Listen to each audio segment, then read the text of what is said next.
CRY104fm, that's Janelle Monáe and Make Me Feel. It's Friday's Y'all Today, brought to you by Perks Entertainment Centre Y'all, putting the fun in funfair. I'm Justin Maher here with you till 2. Now, when you think about sportsmen, you probably think about, or women, I should say, sports people in general. You think about it being in the peak of physical health, but maybe not so often do you think about their mental health. Now, coming up as part of the Midsummer Festival at Bishopstown GA Club, there is a new show called SPLICED. It deals with the fragility of the sportsman behind the mask and begins a conversation about identity and mental health in the GAA. I'm delighted to say I'm joined on the line by the writer of SPLICED, Timmy Creed. Timmy, good afternoon to you. Hello, how are you getting on? Timmy, this project is very personal to you. What's the background to it? So the play is it's an autobiographical story about my time playing GA. I played for 21 years, and then it deals with my time when I finished playing GA and my kind of life outside of the institution and what it was like coming to terms with my own individuality when I was outside the kind of support network and the group dynamic of a GA club. So the play, it deals with those two parts of my life, the part inside the GA and outside the GA, and then it kind of tries to synthesize the two of them into where I'm at with it right now, if you get me. I'm going to ask you what is potentially a rude question. I hope you don't mind. How old are you, Timmy? How old am I? Yeah. I'm 31. You're 31. So you started in GA very young. How old were you? I think I was about 6. 6? Yeah. So my father would have brought me up to the GA club on a Saturday morning. They have this between 10:30 and 12 o'clock on a Saturday morning. I'm not sure if it's probably the case in most GA clubs around the country that Saturday morning is when the youngsters play. And he brought me up because I was kind of fairly obsessed with the ball. I come from a big family, and I was the only one in the family who was kind of took to sport, and I felt like it was kind of as I played, I was absolutely useless as a young fella, but I just liked the idea that I had this kind of this was what set me apart to the rest of my family, and it was something I could do independently of them, and it felt like that was a sort of a finding of my tribe in a way, even from a young age, unknown to myself, but I was finding the people I kind of resonated with, you know. So the GAA was a very important part of your personal identity, is that fair to say? It was a massive part of my growing up, yeah, and it still is a part of my identity in a big way because I dedicated so much of my time to it, and at the core of me, that's kind of what I am really as a GA man, and it's what I loved more than anything else, and what I thought about, and what I did more than anything else for like many years. So it's definitely embedded in my soul, like, you know. It sounds to me like obviously that's an extremely positive experience to have. What drove you then to write this after coming out of it for 21 years? Is it just kind of like leaving that whole kind of network of people? Yeah, because there was a big kind of void opened up when I pulled away and stopped playing. There's obviously this kind of void appears, or like it grew out of myself, that I wasn't as connected with the people I grew up with. I wasn't playing the one thing that I was probably best at than anything else, like, and the thing that I had decided from a young age, if this was my thing and this is the thing I'm going to dedicate my time to and try and improve at. So then there was a natural void, and there's a natural space that is positive and negative, because I had space to pursue other things, but also had this space that felt like it needed to be filled, and not being as close with the people I grew up with is obviously difficult. And so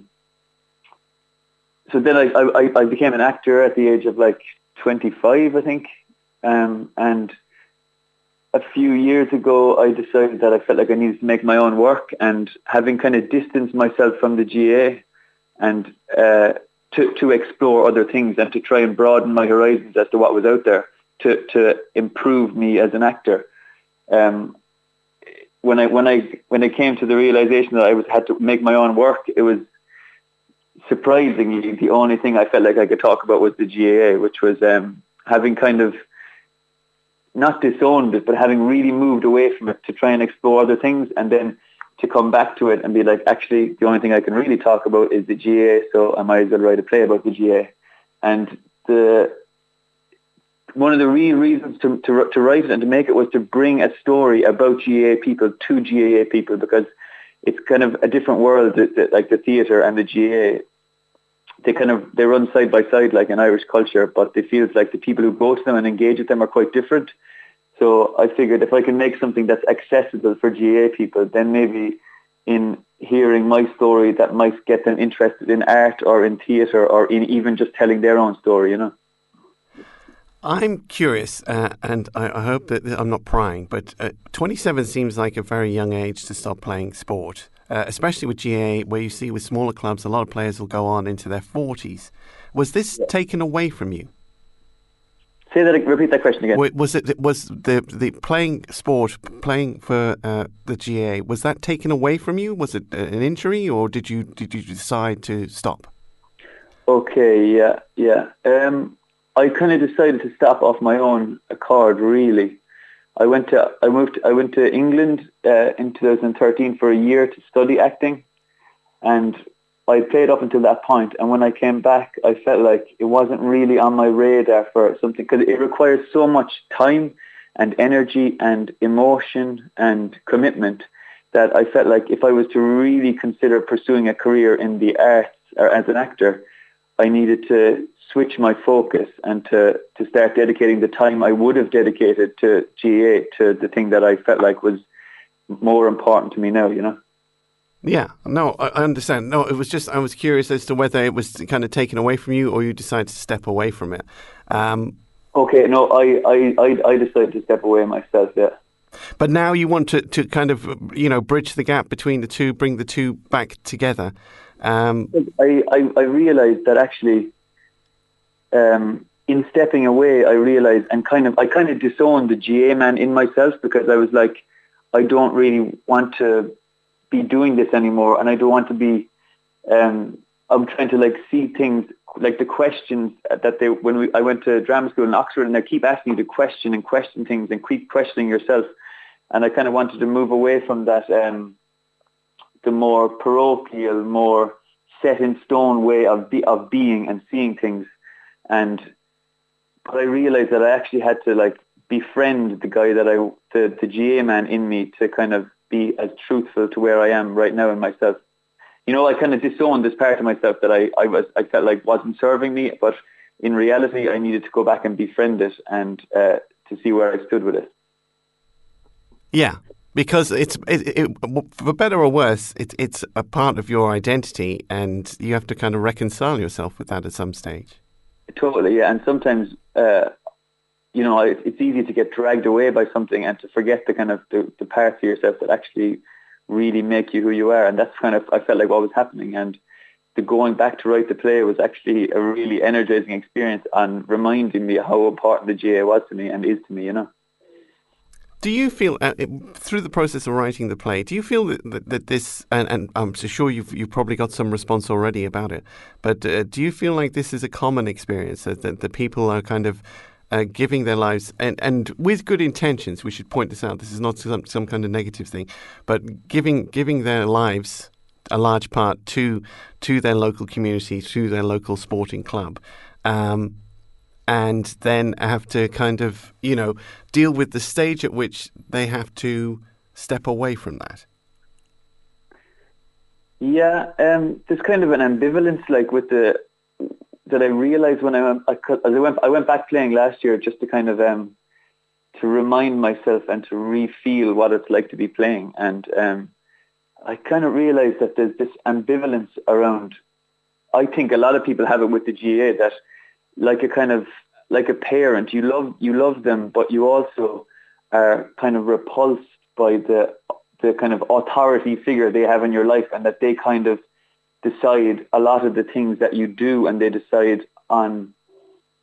They require a certain kind of level of commitment that often people, especially like young, it's majority young men, there's this like kind of freedom in us that we're trying to tap into. And especially when you're just kind of coming of age in yourself, you're kind of looking to, well, some people are, I was anyway, certainly, to be free and to unshackle the kind of authority figures that have kind of you're out of college and you're trying to find your way in the world. And then when there are these things like the GA that are kind of holding you in a sense to a certain commitment and a certain way of being, that there seems to be a conflict there that certainly arose in me, but I also see in people as well, how they're willing to dedicate their lives to something and all of their focus, whereas a part of them is not being fed and harnessed because they're giving so much of themselves to something, Does the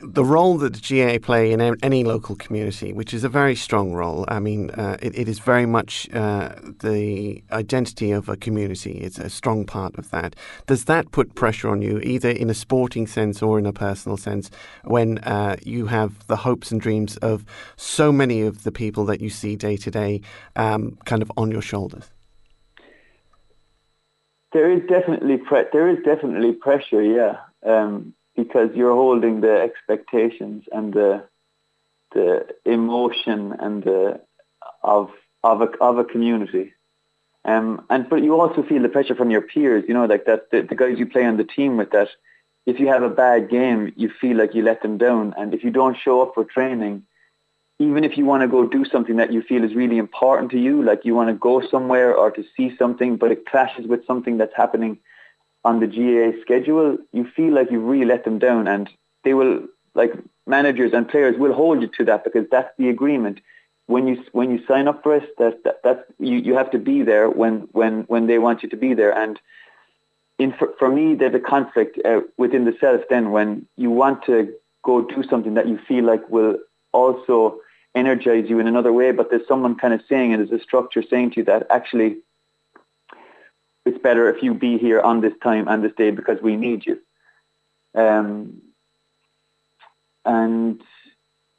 But there's also having that pressure from the community and the pressure to, it's funny, like the pressure to perform and the pressure to be on show for the community is really energizing and really brilliant as well, because you feel really supported and you feel like people really care that how you do and how you perform, which is a kind of a rare thing, This is true. I mean, it is.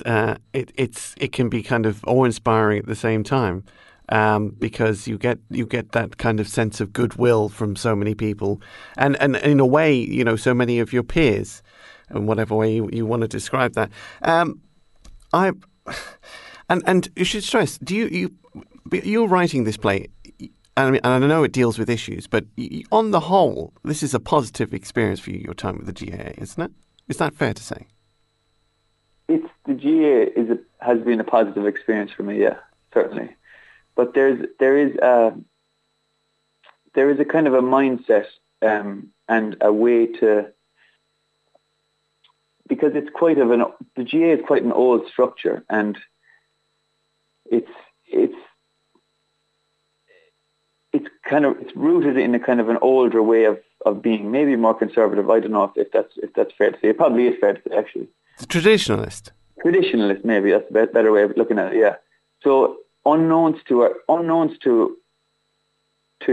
us when we play, we're kind of conforming to this particular way of being that's totally and fully accepted within the community, because that's what is championed to be this particular way. And there's this like a real strength that's positive in a kind of a masculine sense that's championed, whereas there's also this whole other like sensitive landscape within us that when we don't feed it does funny things, and it comes back to grab us in other ways. And because the GA kind of champions this masculinity and this strength, that there isn't really it doesn't allow us to kind of express and to grow that other side of us that's also really, really important. And it can come out in ugly ways then when we don't feed it and when we don't nurture it and we don't acknowledge that it's actually okay if we have this other side to us,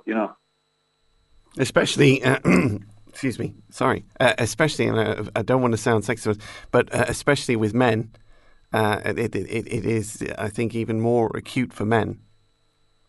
Would you agree with that? How do you mean more acute for men? Well, men are not typically expressive creatures. Yeah, and they're not, and except they have this men have this real there's so much emotion in them that they want to express, but sometimes they don't have the words to express it, and it's expressed through more action and physicality, which you'll see in a team setting where guys will hug each other close, or they'll grab each other by the shoulder, or they'll do things that try to let the person next to them know that they actually really care about them and they actually really love them. And it feels like it's an unspoken thing in we'll say a GA club, that you really care about someone and you go to the end of yourself to support them in a match situation. But sometimes not having the words too can come back to kind of to haunt you in a way, and yeah, for men, it's good for us to acknowledge that we also have sensitivities, and that we don't actually have to be strong all the time. And if we're not, it actually doesn't really matter. It's part of who we are as well, And to be weak in any sense is actually a kind of an honourable thing as well, Yeah, to be able to point out that you can be weak is actually a strength. To be able to express that. And I wonder sometimes, could the GAA, because it supports the kind of that real masculine side and the kind of strength-based side and the lads together side, could it not also be this place where guys can sit and talk, and as well as go to battle with each other, and as well as to stand up for each other, they can just be with each other in a space that's open enough for them to feel supported emotionally as well as physically, Timmy, I could talk to you all week about this, because I think what you're doing here, it's important work. It's fascinating work, and like you say, it's bridging, two different types of approach to culture together. I'm looking forward to seeing it at the Midsummer Festival, and congratulations with the work that you've done, and continued success to you, sir. Thank you. That's Timmy Creed. The show is Spliced. It's part of the Cork Midsummer Festival. It's co-presented by them, the Everyman and the Graffiti Theatre Company. It's supported by Cork County Council and CIT Arts Office, and sponsored by Gripmax Agri Piping and Fitting. It takes place at Bishopstown GA Club from Wednesday the 20th to Sunday the 24th of June at 10:30 p.m. Tickets are €15. You can find out more at corkmidsummer.com. That is corkmidsummer.com. We're heading for the news.